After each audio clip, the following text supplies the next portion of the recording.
En tant qu'orateur qui suivait cette série de vidéos et qui est très attentif, vous devez faire face à quelque chose qu'on déteste tous qui s'appelle la critique. Oui, vous êtes jugé. Oui, vous êtes détesté. Oui, vous êtes apprécié. Enfin, vous le serez de plus en plus au fur et à mesure que vous allez vous exprimer, dire ce que vous pensez et vous affirmer face au monde.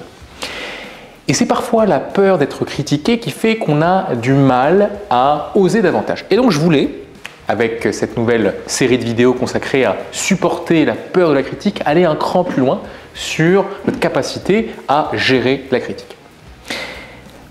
La première méthode qui me semble importante et qui peut sembler un peu philosophique, c'est regarder sa zone de doute.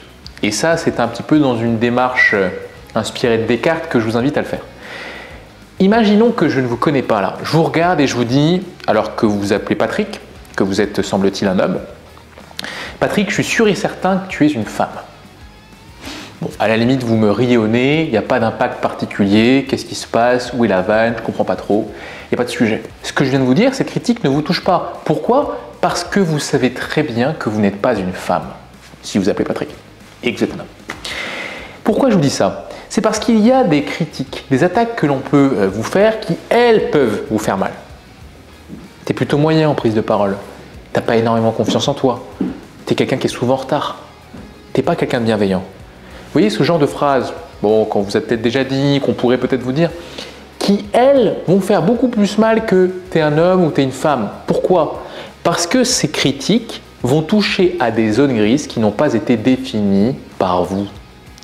Je vous invite donc, un peu à la manière du doute de Descartes, à réfléchir à ce qui chez vous est une zone grise, une zone de doute qui pourrait permettre à votre interlocuteur, votre public de vous faire mal. Et vous devez absolument être le premier à vous définir, être le premier à vous coller d'une certaine façon une étiquette. Si vous ne le faites pas, il y aura des gens pour le faire à votre place. Et c'est quand des gens le feront à votre place que ça vous fera mal.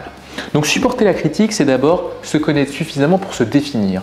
Et si vous n'êtes pas quelqu'un de malveillant et que vous en êtes persuadé, si quelqu'un vient vous voir et vous dit « vous êtes malveillant », vous serez à l'aise avec ça. Parce que vous vous connaissez mieux que la personne ne semble vous connaître. Donc commencez par vous définir si vous voulez supporter la critique et évitez que l'on vous définisse à votre place. Voilà le message que je voulais porter aujourd'hui sur la peur d'être critiqué, qui vient souvent d'un manque de définition de soi-même. Je ne me connais pas assez et donc c'est la porte ouverte aux définitions des autres. Demain, on verra une autre attitude, une autre philosophie, une autre approche pour mieux supporter la critique. À demain.